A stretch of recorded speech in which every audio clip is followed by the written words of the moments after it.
En bref, sur la question de la légalisation des squats, le parti politique Calédonie Ensemble s'est opposé à ce texte en déposant un recours au tribunal administratif.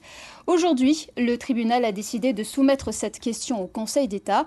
Charge à cette institution de déterminer de qui de la province sud, des communes ou de la Nouvelle-Calédonie a la compétence en la matière. L'occasion d'aborder avec Philippe Michel, secrétaire général du parti, la question de la stratégie de contestation perpétuelle, donc de Calédonie Ensemble. Est-ce là une stratégie payante au vu des échéances électorales à venir? Mais avant que notre invité nous réponde, revenons sur l'année 2011, période de tension politique institutionnelle, avec Alexandre Rosada et Philippe Kunzmann. Au départ, il y a eu ce que l'on a appelé la crise des drapeaux. Elle commence début 2011 avec l'ultimatum lancé par l'UC à 4 municipalités de hisser la bannière indépendantiste.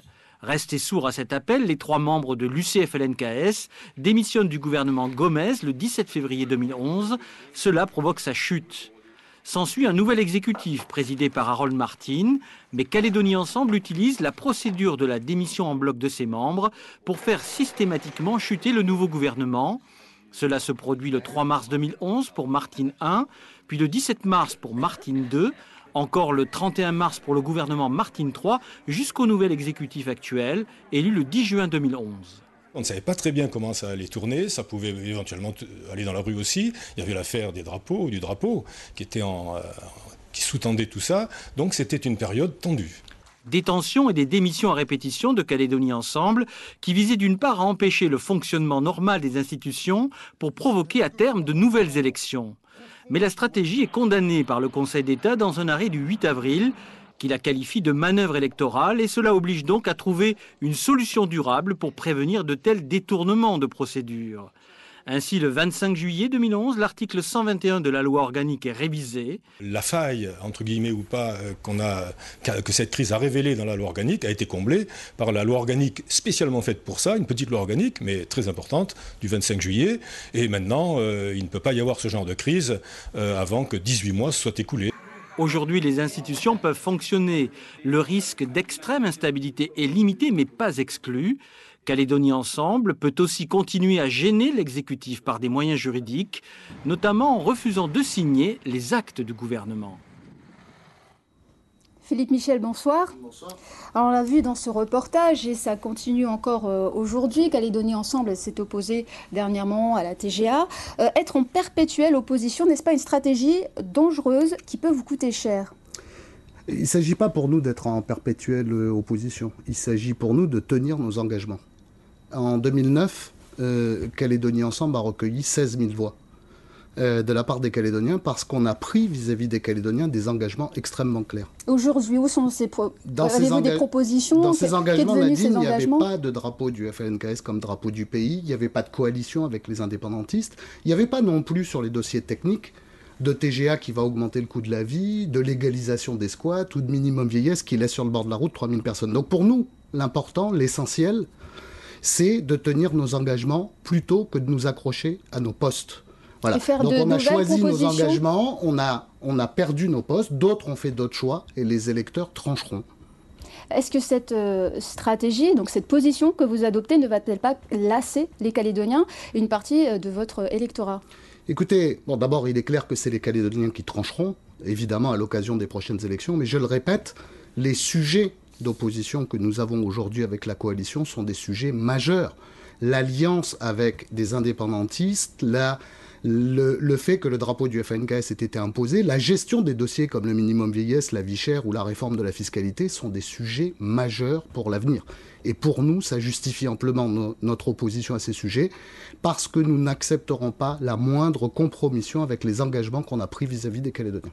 Opposition, d'accord. Et proposition derrière, qu'est-ce que c'est ? Des propositions, nous en faisons tous les jours. Sur le minimum vieillesse, par exemple, qui est un projet qui a été bâclé et qui laisse de côté 3 à 4 000 personnes sans aucune justification, nous avons déposé une série d'amendements au moment de l'examen du texte. Nous avons déposé une contre-proposition pour réparer les erreurs de ce texte.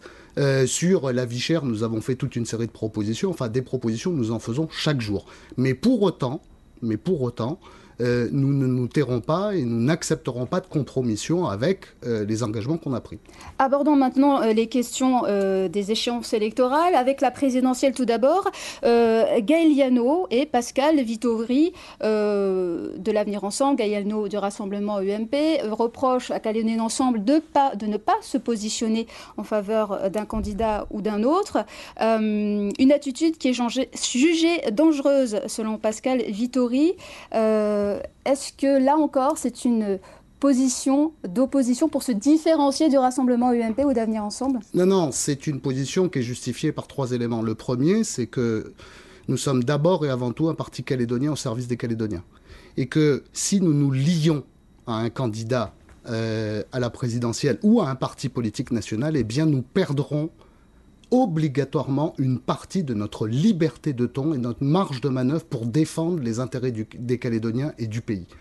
La deuxième chose, et tout le monde le sait, c'est que la droite comme la gauche et tous les candidats à cette élection présidentielle ont tous été parfaitement clairs sur le respect intégral de l'accord de Nouméa et le choix des Calédoniens quant à leur avenir. Ce qui signifie, Nadine, que essayer de faire croire que voter pour un candidat, c'est voter pour l'indépendance, ou au contraire, voter pour un autre, c'est voter pour la garantie du maintien de la Calédonie dans la France, c'est prendre les Calédoniens pour des imbéciles. Alors, pas de directive pour les présidentielles, mais qu'en est-il des législatives? Pourquoi tarder à présenter des candidats? Il ne s'agit pas de tarder volontairement à présenter des candidats, il s'agit de préparer cette échéance qui est majeure pour l'avenir.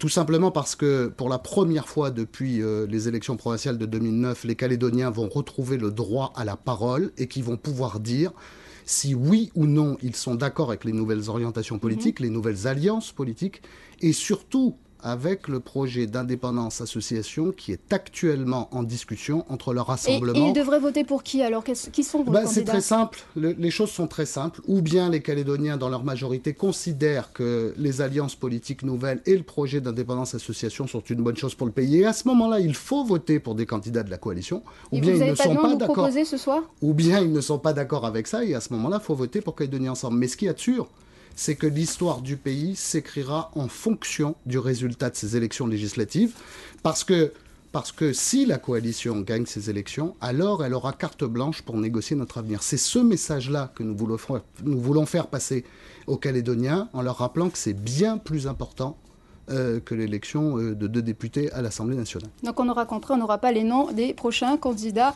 de Calédonie Ensemble. Ça sera le 24 mars, Nadine. Merci Philippe Michel d'avoir répondu à toutes nos questions.